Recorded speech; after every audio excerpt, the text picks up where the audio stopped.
Me llamo Carla Costa y como examen final para la materia de Panorama del Nuevo Testamento del Diplomado en Comunicación y Teología en Instituto Eternity, me tocó hablar sobre la Epístola a los Romanos, que es el sexto libro dentro del Nuevo Testamento. Romanos es una carta doctrinal que fue escrita por el apóstol Pablo en el 56 después de Cristo para los creyentes de la Iglesia en Roma.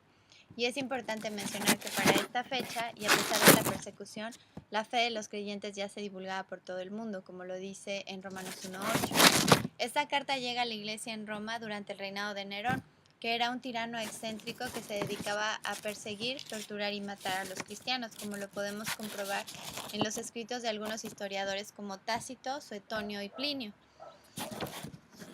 Pedro y Pablo van a ser ejecutados también durante el gobierno de Nerón algunos años más tarde. En estos tiempos Roma era una ciudad portuaria y la capital del imperio, por lo tanto era una ciudad cosmopolita en pleno crecimiento, que tenía una población de poco más de 1 millón de personas provenientes de todas las provincias del imperio. En su mayoría la población estaba compuesta por esclavos. Roma era el corazón de la economía, la política y la cultura del imperio. En ella se encontraban construcciones arquitectónicas que demostraban el poderío de Roma, como el Coliseo, los teatros, las bibliotecas, los templos, los famosos baños romanos, sus acueductos y también los caminos que comunicaban a Roma con todas sus provincias y eran usadas como rutas comerciales para recaudación de impuestos y para el tránsito del ejército. Roma, en cuanto a religión, era una sociedad politeísta y supersticiosa, que había adoptado muchas deidades durante sus conquistas y aparte practicaban el culto imperial. Es por eso que Pablo tenía el deseo de que una iglesia fuerte y con buena doctrina creciera en el corazón del imperio. Sabía que había algunos falsos maestros que hacían énfasis en guardar la ley, invalidando la gracia y predicando una doctrina falsa a la que Jesucristo ya nos había dado. La iglesia en Roma en estos tiempos ya era perseguida y a pesar de ser una iglesia joven tenía algunos conflictos internos entre los judíos y los gentiles, quienes necesitaban conciliar y entender que ya no había diferencia entre ellos. También necesitaban instrucción y guía en cuanto a doctrina, y es por estas razones que Pablo tenía el deseo de visitarlos. Lo había intentado varias veces, pero no lo había conseguido, y en uno de sus viajes, en el tercer viaje misionero de Pablo, mientras él se encontraba en Corinto, les escribe esta carta, con el propósito de presentarles de una manera teórica y práctica el plan de salvación para todos, judíos y gentiles por igual, explicando a detalle la condición pecaminosa del hombre, la gracia de Dios, la justificación por fe en el sacrificio de Cristo y la santificación por medio del Espíritu Santo, y darles algunas instrucciones en cuanto a los deberes cristianos. Esta carta comienza con Pablo dándonos una introducción de su llamado y su ministerio, presentándonos a Jesucristo como el Salvador, el centro y la razón del Evangelio, del cual él no se avergüenza, como lo dice en Romanos 1:16 y 17, que dice, porque no me avergüenzo del Evangelio, porque es poder de salvación para todo el que cree, al judío primeramente y también al griego, porque en el Evangelio la justicia de Dios se revela por fe y para fe, como está escrito, mas el justo por la fe vivirá. Ahora, Romanos se puede dividir en dos secciones, una que es teórica y una práctica. En la primera parte, a partir del capítulo 1:18 al 3:20, nos explica el plan de salvación, ubicándonos en nuestra condición como pecadores y mostrando que judíos y gentiles son igualmente culpables y por lo tanto merecedores de la ira de Dios, dejando claro, como dice en Romanos 3:10, que como está escrito, no hay justo ni aun uno. Pablo nos explica en Romanos 3:21 y 24 que recibimos la justificación por fe a través de Cristo, por mera gracia y no por las obras de la ley. Este versículo dice, por cuanto todos pecaron y están destituidos de la gloria de Dios, siendo justificados gratuitamente por su gracia, mediante la redención que es en Cristo Jesús. Ahora, en el capítulo 4, para ejemplificar esta justificación por fe, Pablo nos presenta a Abraham, quien creyó la promesa que Dios le dio y así fue justificado por fe y no por sus obras.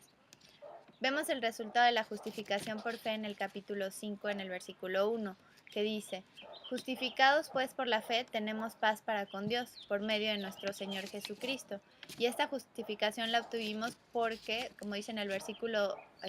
8, Dios muestra su amor para con nosotros, en que siendo aún pecadores, Cristo murió por nosotros. Ahora, después de haber entendido nuestra condición pecaminosa y haber sido justificados por medio de Cristo, por medio de la fe en el sacrificio de Cristo, viene el proceso de santificación.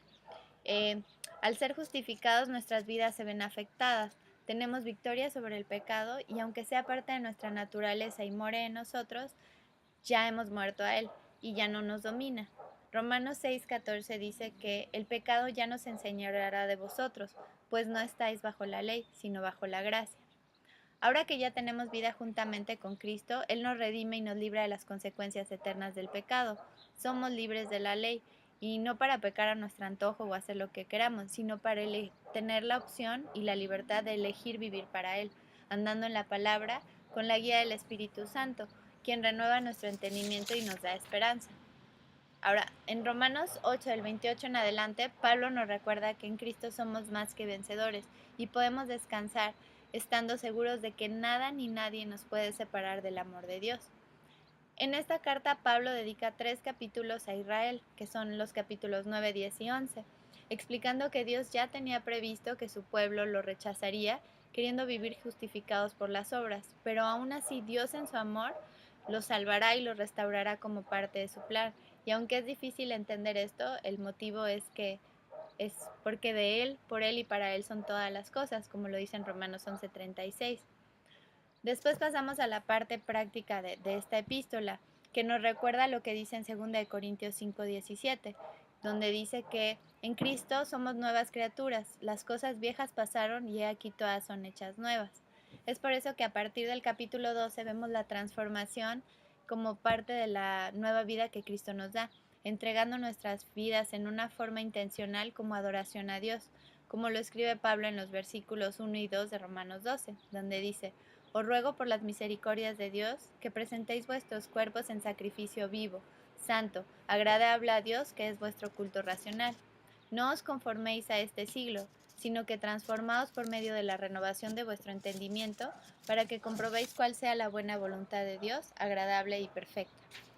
Ahora, al ser nuevas criaturas se nos va instruyendo en una vida de servicio a Dios. Nuestras vidas son transformadas, nuestra actitud, nuestras motivaciones, anhelos, afanes y reacciones cambian, lo que se afecta a nuestras relaciones cívicas y espirituales, donde usamos nuestros dones para ser de bendición, para servir a Cristo a través de servir a otros, edificándonos unos a otros y evitando ser piedra de tropiezo, teniendo presente que la venida de Cristo está cerca. En esta carta, Pablo se despide reiterando su deseo de visitarlos en su paso hacia España, dándole recomendaciones sobre quienes enseñan doctrinas falsas o torcidas y enviando saludos y comentarios específicos a varias personas de la iglesia en Roma. Pablo cierra esta carta alabando y dando la gloria a Dios, como lo podemos ver en su doxología final. Y bueno, eso es todo.